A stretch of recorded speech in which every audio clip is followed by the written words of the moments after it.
Hello కానమోకు కథావచనం మోహనవచనం పరిజ్ఞాన హితభాండం నిత్య చదువరి శ్రోతలకు ఆహ్వానం నమస్కారం.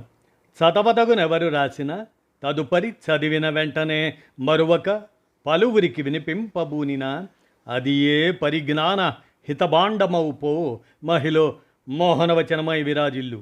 పరిజ్ఞాన హితభాండం లక్ష్యం ప్రతివారీ సమాచార హక్కు. ఆస్ఫూర్తితోనే ఇప్పుడు ఈనాడు ఎడిటోరియల్ అంశంగా వయోనిధులకు సామాజిక ఆర్థిక ఆరోగ్య భద్రత కావాలి అనేటువంటి అంశాన్ని ఇప్పుడు మన కానమోకు కథావచన శ్రోతలకు మీ కానమోకు స్వరంలో వినిపిస్తాను, వినండి. వయోనిధులకు సామాజిక ఆర్థిక ఆరోగ్య భద్రత కావాలి.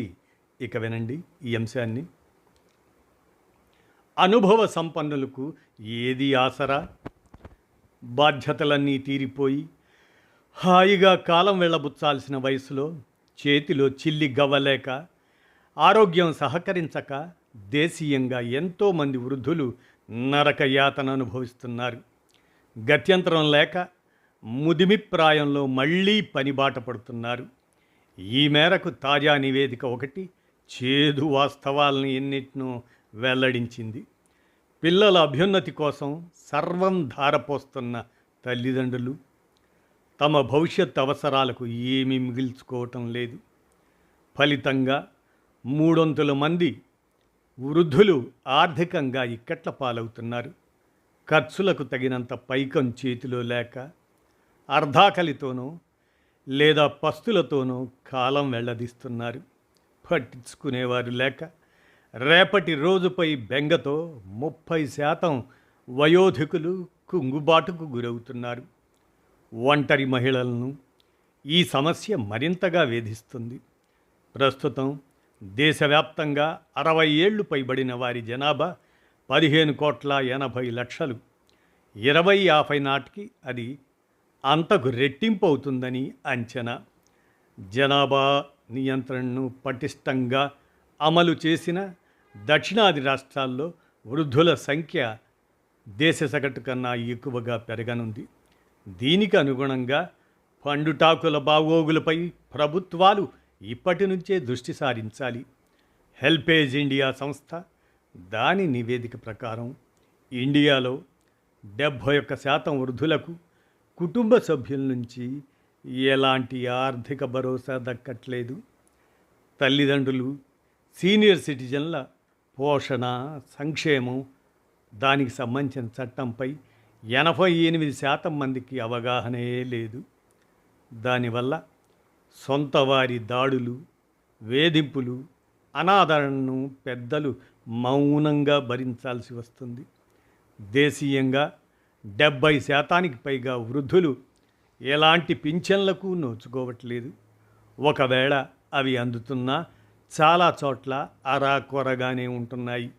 వయోధికుల్లో అధిక శాతం రక్తపోటు, మధుమేహం, కీళ్ల సమస్యలతో బాధపడుతున్నారు.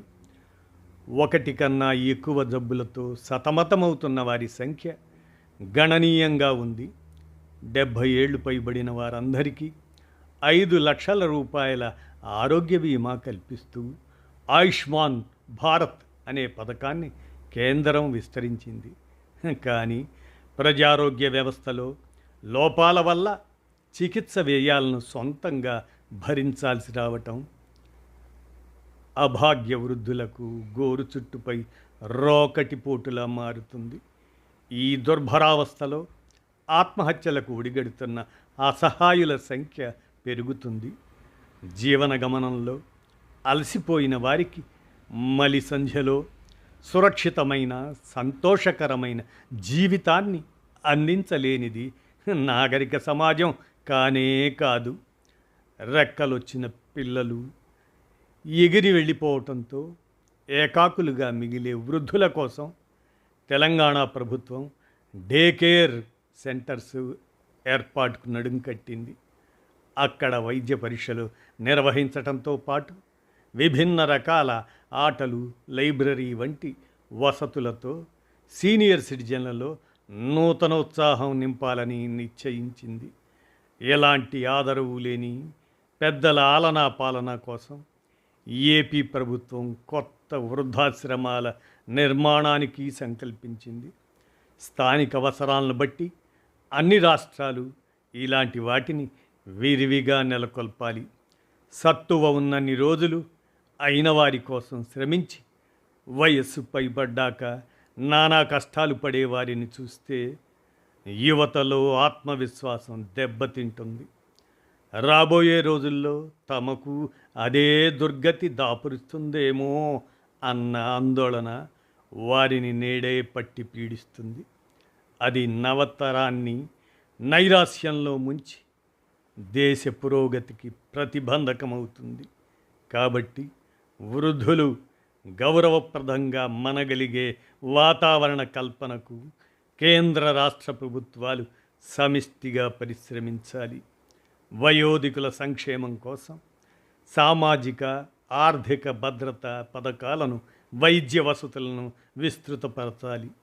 ఇవన్నీ ఆలోచించాలి. మరి అందుకే మనిషి నలుగురితో కలిసిమెలిసి జీవించడానికి ఏదో ఒక కారణం ఉంటుంది.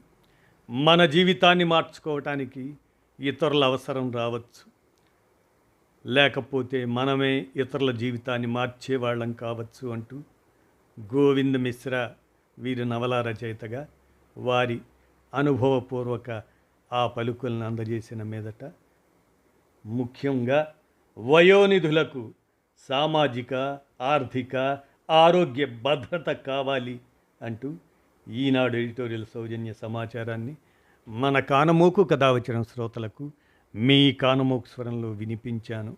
విన్నారు కదా.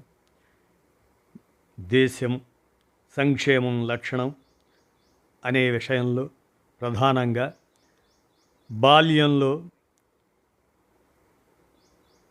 రక్షణ, యవ్వనంలో క్రమశిక్షణ, వృద్ధాప్యంలో పరిరక్షణ అవసరాన్ని ఏ ప్రభుత్వాలైతే గుర్తిస్తాయో అవే నిజమైన సంక్షేమ ప్రభుత్వాలు అవుతాయి అనే అంశాన్ని మనమందరం గమనించి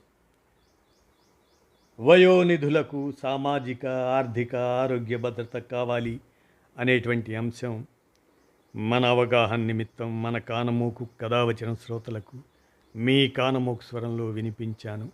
విన్నారుగా. ధన్యవాదాలు.